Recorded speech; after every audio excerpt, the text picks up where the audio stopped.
Bonjour et bienvenue à cette conférence sur les soins énergétiques.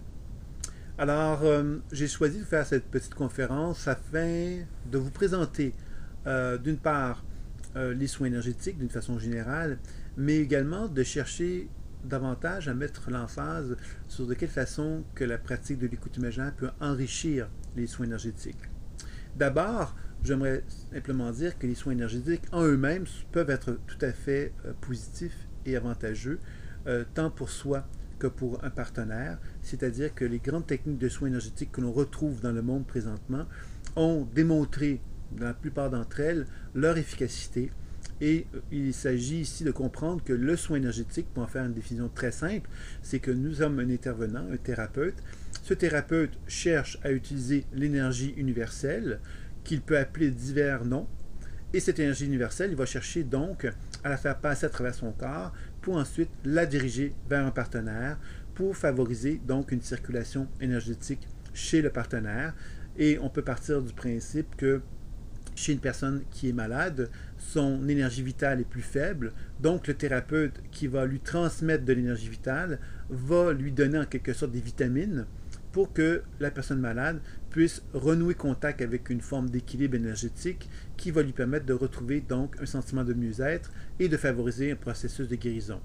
Donc, globalement, toutes les grandes techniques énergétiques reposent sur le principe que je viens de vous nommer, c'est-à-dire que nous allons donc reconnaître que l'individu va devoir effectuer un travail sur lui-même pour favoriser une position d'alignement avec ton être.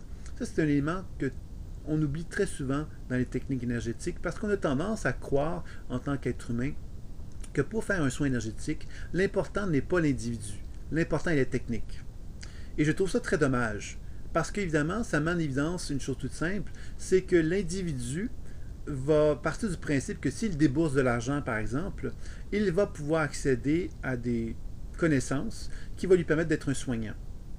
S'il ne fait pas de travail sur lui-même, inévitablement, ce soignant aura peut-être justement une moins bonne habileté à transporter l'énergie vitale en lui, puisqu'il n'aura pas effectué un travail de libération sur lui-même. Dans la tradition chamanique, qui se retrouve dans tous les pays du monde, au départ, le chamanisme, comment il fonctionnait, c'était un chaman identifiait un enfant dans le village pour déterminer qu'il allait être le remplaçant de ce chaman-là. C'est-à-dire que ce chaman allait vraiment entreprendre cet enfant pendant 25, 30 ans, 40 ans pour amener cet enfant à devenir lui-même un chaman et ainsi de suite. On comprend aujourd'hui que quand on parle de chamanisme, on ne peut plus parler du chaman de l'époque, on doit parler d'un néo-chamanisme, c'est-à-dire une nouvelle vision du chamanisme qui ne repose plus sur cette tradition orale qui exigeait des formations hyper longues que l'on ne peut plus retrouver aujourd'hui puisque le monde a changé. Donc, on pourrait presque dire que le chamanisme, dans ses origines, n'existe plus et qu'il y a une nouvelle forme de chamanisme dans lequel nous apprenons évidemment à transmettre un enseignement à des individus beaucoup plus rapidement que nous pouvions le faire dans ces époques-là. Il faut comprendre ici que quand on parle de soins énergétiques, dans la tradition chamanique, il y a un certain nombre de soins énergétiques qui existent et évidemment, l'objectif d'aujourd'hui ne sera pas de vous présenter tout l'ensemble de ces techniques-là, mais certainement de mettre l'emphase sur les grands fondements essentiels, à mon sens à moi, pour permettre à un thérapeute, à un individu, d'envisager de faire des soins sur lui-même ou sur un partenaire. Donc, les choses fondamentales qu'il faut savoir, c'est que toute technique, quelle qu'elle soit, n'est qu'une technique. C'est-à-dire que même si la personne peut vous dire, ben voilà, moi j'ai eu un rêve symbolique dans la nuit et j'ai reçu une information absolument exceptionnelle et la technique de soins que j'ai découverte grâce à ce rêve-là, elle est fantastique, elle va changer le monde.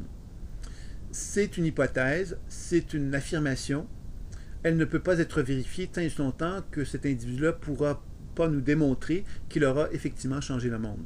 Je vous donne cet exemple pour vous faire comprendre que la première chose qu'il faut faire attention lorsqu'il s'agit de techniques de soins énergétiques, c'est ce que j'appelle, moi, le discours du vendeur. Le discours du vendeur, qu'est-ce que c'est? C'est l'individu qui est convaincu que la technique qu'il utilise est meilleure que toutes les autres. Il faut comprendre que l'énergie, elle existe dans l'univers et elle est gratuite et elle est accessible à tous et chacun. Nous pouvons toujours lui donner un nom différent. Nous pouvons toujours se l'approprier en la mentionnant comme étant supérieure à d'autres, celles que nous avons trouvées. Mais ce ne sont que des affirmations. Ce ne sont que des hypothèses qui devraient être démontrées pour qu'on arrive à concevoir que ces techniques-là sont effectivement supérieures à d'autres techniques énergétiques. Je vous parle de ça dans un premier temps parce qu'il est fréquent, évidemment, de négliger cette notion d'énergie universelle pour bien mettre l'emphase sur une technique quelconque. La technique n'est pas importante. L'important, en fin de compte, c'est que lorsqu'on reconnaît que l'énergie est émise d'un thérapeute vers un partenaire, ben c'est le thérapeute qui, par sa capacité justement à se syntoniser cette énergie universelle, qui va pouvoir donc transmettre de l'énergie adéquatement à son partenaire et favoriser un processus de guérison. D'ailleurs, la plus belle preuve de cela, c'est qu'on va souvent entendre parler de guérisseurs qui ont été très talentueux dans l'histoire humaine, mais nous allons peu parler de techniques de soins qui a fait la preuve que chaque individu qui suivait cette technique-là devenait des guérisseurs hors pair. Ça veut donc dire que l'individu est plus important que la technique. Et je crois que c'est vraiment important de se le rappeler. Donc, les grandes techniques énergétiques maintenant, alors, je vais vous les dire très simplement, il y a les techniques de guérison, pendant des guérisseurs, sont très simples. La première, c'est celle où on touche le corps, où tout simplement, on va, à partir du moment où on touche le corps, émettre de l'énergie dans le corps d'un partenaire. C'est une façon, donc, de simplement remplir notre partenaire d'énergie, de lui apporter des vitamines, une nourriture, une vitalité qui va lui donner l'opportunité, justement, de retrouver un plus grand équilibre dans son propre corps, car l'énergie que nous allons lui donner va lui permettre, justement, de retrouver une plus grande vitalité. Il y a les techniques où nous ne touchons pas le corps. C'est-à-dire que nous allons palper le champ énergétique, et en palpant le champ énergétique, c'est-à-dire une certaine énergie qui est émise par le corps physique. En fin de compte, on sait que le physicien Pop a mis en évidence que le soleil émettait la lumière, que les cellules du corps absorbaient et émettaient cette lumière-là. Donc, on peut facilement penser que quand on met notre main autour du corps physique, on peut arriver, pendant le soin très doucement, de sentir les densités énergétiques, on peut arriver à sentir cette émission lumineuse que les cellules du corps manifestent. Et on peut, à partir de là, effectivement, reconnaître qu'il est possible de faire un soin pour rétablir cette émission lumineuse la plus équilibrée possible tout autour du corps physique. C'est une grande technique énergétique qui est utilisée depuis le début des temps, tout comme la première, où on touche le corps. Quelle est la meilleure? Je vous dirais que toutes les deux sont tout à fait valables et significatives.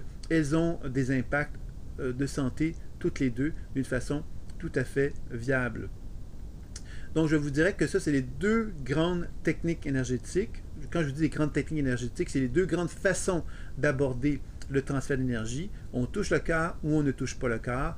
On touche donc on travaille davantage sur le rayonnement, le champ énergétique, ou on travaille carrément dans le corps physique en émettant de l'énergie dans le corps physique d'une façon plus directe. Mais dans les deux cas, on travaille sur la même chose, c'est-à-dire qu'on travaille sur les nutriments, la structure osseuse, les muscles, etc. du corps humain, mais d'une façon simplement différente.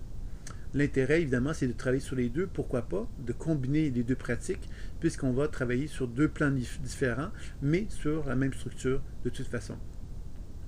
Il y a des techniques qui sont plus méconnues, évidemment, qui sont plus inaccessibles, je dirais.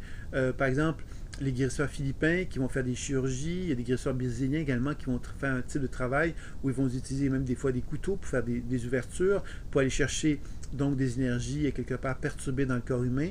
C'est des techniques plus rares. Ce sont des techniques, encore là, qui sont souvent plus associées également à des cultures basées sur la foi. Okay? Alors, on doit savoir évidemment que la guérison par la foi est une guérison fondamentale. L'effet placebo démontre effectivement que toute forme de soin, quel qu'il soit, si la personne a confiance à son thérapeute, ben on a déjà une réussite à 30-35% en partant. Alors, si je, par exemple, pour vous donner un exemple encore plus évident, encore plus troublant, si je donne un bonbon en sucre à une personne, et si je lui donne une médication allopathique, supposément qui a pour objectif de traiter la personne d'un certain type de trouble, ben, je vais constater que 30 à 35% de l'efficacité sera aussi importante dans le bonbon en sucre que dans la pilule réelle. Ça veut donc dire que l'effet placebo a donc un impact véritable de 30 à 35% chez une personne. C'est-à-dire que si la personne a confiance au thérapeute, on a donc 30-35% d'efficacité en partant, ce qui est énorme. Donc, on comprend ici qu'il est très important, évidemment, de pouvoir développer une confiance chez notre partenaire, chez notre client, pour qu'il puisse accueillir, accepter qu'on puisse lui faire un soin et qu'on puisse effectivement bénéficier donc de cet effet placebo qui va donc aider le processus de guérison d'une façon notable. Donc les deux grandes techniques sont on touche le corps, on ne touche pas le corps, donc on touche le rayonnement énergétique, et les techniques que je dirais un petit peu comme en retrait, les guérisseurs philippins qui font des chirurgies à main nue véritablement et qui vont donc finalement véritablement ouvrir le corps pour aller chercher donc des énergies négatives qui se trouvent dans le corps et donc de les extirper. Encore là, quelle est la technique la plus efficace parmi toutes les techniques que je vous ai nommées? On retrouve des grands guérisseurs philippins, on retrouve des grands guérisseurs utilisant le travail au niveau du champ énergétique et on retrouve des grands guérisseurs qui travaillaient davantage en touchant le corps physique par une imposition des mains où on touche le corps physique à ce moment-là. Donc, vous comprendrez ici qu'il y a des grands guérisseurs, les techniques à quelque part peuvent être intéressantes, mais elles ne sont pas nécessairement associées à l'idée qu'une technique va guérir systématiquement, quelle que soit la technique utilisée. Donc, les techniques de soins énergétiques, on doit le faire donc avec une certaine forme d'humilité. On doit reconnaître que la technique que nous utilisons est une technique, tout simplement, une façon d'aborder les choses, et que nous, en tant que thérapeute, nous avons un rôle à jouer en tant que capteur énergétique, et ça suppose évidemment qu'on fasse un bon enracinement au départ de la pratique énergétique que nous allons faire, que nous puissions effectivement faire un travail sur soi psychologique pour amener notre corps à avoir une bonne habileté à accueillir l'énergie vitale en soi, qu'on ait le moins de blocage émotionnel aussi, pour que l'énergie circule le plus librement des pieds jusqu'au sommet de la tête. Nous puissions bien manger, que nous puissions se nourrir d'une façon adéquate pour effectivement avoir une vitalité optimale, pour permettre à ce corps justement de capter l'énergie vitale de la façon la plus importante. Alors, ce sont les grands critères de base pour effectuer un soin énergétique. Et dans ce sens-là, évidemment, la technique, comme je disais tout à l'heure, n'est pas le plus important. Le plus important, c'est le soignant. Qu'est-ce que le soignant est capable, qu'est-ce qu'il a comme résultat qu'il est capable d'obtenir par les soins qu'il effectue. Et c'est ça qui va finalement déterminer, évidemment, la qualité d'un guérisseur, tout simplement, sa capacité à avoir des résultats chez un partenaire. Voilà. Dans la pratique de l'écoute imaginaire, moi, ce que j'ai voulu amener comme élément de plus par rapport aux soins énergétiques, c'est que j'ai constaté que quand on fait un soin énergétique, si j'avais 10 personnes ici, que je faisais un soin à 10 personnes différentes, je pourrais percevoir par intuition que chacune d'elles va recevoir l'énergie différemment. Pourquoi? Mais parce qu'on est tous des êtres humains vivants, on est tous avec des résistances à l'intérieur de soi-même, inconscientes. Ces résistances font que l'énergie vitale qu'on émet vont être reçues plus ou moins positivement par notre partenaire, et qu'évidemment, si on commence à intégrer le décodage intuitif dans le soin énergétique, qu'on intègre même la déprogrammation dans laquelle on peut interagir sur la mémoire pour la transformer, bien inévitablement, on va pouvoir faire un soin énergétique plus efficace, puisqu'on va vraiment être capable de répondre aux besoins de notre partenaire d'une façon beaucoup plus équilibrante pour lui, puisqu'on va reconnaître qu'il a des résistances, on va reconnaître qu'il a des difficultés à accueillir l'énergie dans certaines régions du corps, on va pouvoir l'aider à prendre conscience de ces blocages-là, émotionnels et énergétiques, on va pouvoir également l'aider à déprogrammer certaines mémoires figées qui sont dans son champ énergétique, et on va pouvoir ensuite rééquilibrer son énergie vitale d'une façon beaucoup plus profonde et beaucoup plus riche, à mon sens à moi, puisqu'on aura intégré vraiment la notion d'accueil, accueillir les résistances et les difficultés que notre partenaire peut rencontrer pour pouvoir mieux l'accompagner, lui tendre la main et l'aider effectivement à favoriser un processus de guérison de plus en plus important. Donc voilà, c'est un peu ce que je vais vous présenter concernant les techniques de soins énergétiques. Alors évidemment, c'est sommaire que je vais vous proposer. Alors, évidemment, on aurait pu aller beaucoup plus dans le détail, mais j'avais envie simplement de vous donner une petite vision de mon regard sur les soins énergétiques et de pouvoir vous inviter justement, ceux qui ont envie de devenir des soignants ou qui ont envie de faire des soins sur eux-mêmes, de simplement être attentifs à cette notion justement que toute forme de technique que l'on peut vous proposer ne sont que des techniques. Et qu'à partir du moment que vous comprenez cela, vous allez comprendre que le plus important, c'est que vous soyez apte à effectuer un soin énergétique. Alors, quand vous voulez faire un travail d'auto-guérison sur vous-même, l'important, c'est d'avoir un petit journal intime dans lequel vous allez pouvoir prendre le temps de noter l'évolution des problématiques énergétiques sur lesquelles que vous êtes en train de soigner. Cela va vous aider justement à pouvoir évaluer effectivement si les soins que vous effectuez sur vous-même ont un impact à travers une semaine, à travers les mois, à travers les années, pour que vous puissiez vous dire, ben voilà, j'obtiens une amélioration des symptômes. Objectivement, je me sens mieux. Objectivement, je vois que les symptômes ont réduit. Et dans mes perceptions intuitives, je constate aussi cela. Donc, tout ça vont être des preuves qui vont vous amener à bien sentir que le soin que vous effectuez a une incidence et une réalité. Quand vous effectuez des soins et que vous ne voyez pas de résultats, vous devez vous questionner. Vous devez justement poser un regard sur les problématiques énergétiques qui sont en vous et faire un décodage intuitif pour arriver à comprendre pourquoi les soins énergétiques n'ont pas d'impact. Tout comme quand vous effectuez un soin sur une autre personne, si vous n'arrivez pas à de résultats, vous devez vous questionner à savoir pourquoi les résultats ne sont pas perceptibles, pourquoi votre partenaire ne perçoit pas d'amélioration. On peut toujours dire que c'est la faute du partenaire, il y a des résistances, il y a des blocages, mais rappelez-vous finalement que ces gens-là, ils viennent vous voir parce que justement, ils veulent être aidés. Et s'ils ont des difficultés ou des résistances, il faut sans doute être capable de les aider à pouvoir justement dissiper ces résistances et ces difficultés. C'est un peu le rôle que je propose de développer dans la pratique d'écoute majeure, d'être capable donc d'effectuer un décodage intuitif pour comprendre les résistances et les difficultés énergétiques qui animent le champ énergétique, de favoriser donc la déprogrammation pour libérer la mémoire, les programmations qui peuvent empêcher justement la circulation énergétique de bien circuler dans le corps humain, et évidemment faire des techniques de soins, qu'on puisse donc poser nos mains sur le corps ou qu'on puisse travailler sur le champ énergétique pour parvenir effectivement à favoriser un plus grand bien-être. Il y a une troisième application dans la pratique d'écoute majeure au niveau des soins énergétiques que je propose qui concerne les fascias, qui est donc finalement d'apprendre justement à être à l'écoute de la structure des fascias. Les fascias, ce sont en fin de compte tout ce qu'on pourrait appeler les enveloppes qui différencient les organes les uns avec les autres et qui font qu'un corps humain va se trouver avec un ensemble d'organes qui va être en interaction les uns avec les autres par une forme de liquide qui va de liquide et de tissu qui va être en interaction les uns avec les autres. Et que quand on met la main sur le corps d'un être humain, par exemple, si je mettais la main sur un corps d'un être mort, je constaterais qu'il n'y a pas de vie, il n'y a pas d'impulsion dans son corps. Si je le mets sur un corps d'un être humain en santé, bien vivant, je vais sentir qu'il y a effectivement une pulsation quand je mets ma main sur son corps. Cette pulsation indique bien quelque part que le sang circule, qu'il y a un rythme interne dans le corps physique de cette personne-là qui indique bien qu'il y a une certaine vitalité qui se manifeste. Lorsqu'on cherche à rétablir les fascias, on cherche à observer justement que si on met notre main sur une région du corps qui n'est pas vraiment vivante, où la circulation ne se fait pas bien, on peut rétablir cette circulation-là en cherchant simplement à remettre en vie, pourrait-on dire ça comme ceci, les fascias, par des techniques toutes simples. Alors, cet ensemble d'approches, je l'ai appelé la dynamisation psycho-énergétique des fascias, qui consiste justement à rétablir la réponse tissulaire chez un partenaire.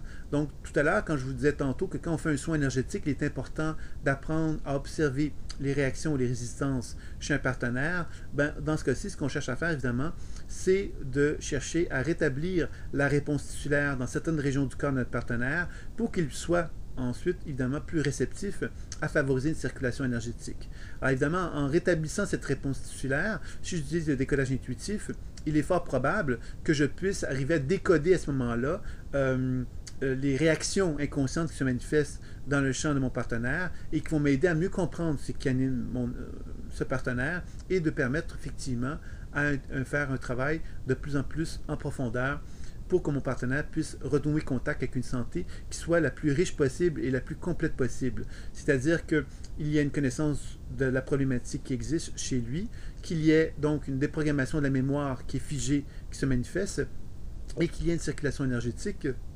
optimale grâce à un rétablissement des fascias et évidemment une circulation énergétique plus importante qui puisse en résulter. Donc ce travail va se faire sur soi par des techniques d'auto-guérison Et il va y avoir également des applications qui vont se faire sur un partenaire. Et c'est ce que je vous propose dans les formations qui sont données par l'école. Les formations personnelles, par exemple, sont des enseignements sur soi, où on apprend à développer le décodage intuitif, la déprogrammation et les techniques de soins, qu'elles soient des techniques de soins d'accueil, des techniques d'auto-guérison, les grandes techniques d'auto-guérison qu'on effectue sur des organes et des systèmes, ou encore sur les chakras, ou encore sur la déprogrammation de la mémoire, ou un travail en collaboration avec les guides. Donc ça, c'est la formation personnelle qui est proposée, que si vous êtes intéressé, vous pouvez jeter un coup d'œil au site www.écouteimaginaire.com pour en savoir davantage. Et il existe également un week-end d'introduction en présence d'enseignants qui vous donne accès justement aux grands principes de base de la pratique de l'écoute imaginaire, le décodage, la déprogrammation et les soins. Et ensuite, vous avez une formation de base, 2 stages de 5 jours, qui va vous permettre donc de développer le décodage intuitif, déprogrammation et soins sur les chakras, les organes et les systèmes. Donc vraiment orienté sur la santé énergétique. Et vous avez ensuite une formation professionnelle qui est orientée sur le décodage intuitif, déprogrammation et soins pour travailler sur la mémoire psychique, travailler sur les mémoires d'autres vies, travailler sur les mémoires de psychogénéalogie, travailler également sur le soi supérieur, l'âme, l'alignement au soi supérieur, travailler avec les guides spirituels et évidemment travailler sur les suivis et les accompagnements thérapeutiques en amenant notre partenaire lors des suivis à devenir de plus en plus actif dans la pratique que l'on effectue avec lui pour qu'il développe une autonomie de plus en plus importante. Donc, allez voir le site de l'écoute imaginaire, www.écouteimaginaire.com pour en savoir davantage. Pour ceux qui seraient intéressés à obtenir des soins, évidemment, il est possible aussi de faire des consultations par téléphone ou en personne, que ce soit avec moi ou avec des thérapeutes qui ont été formés dans l'école. Donc, je vous dis à très bientôt et j'espère que cela vous a plu. Donc, à très bientôt. Au revoir.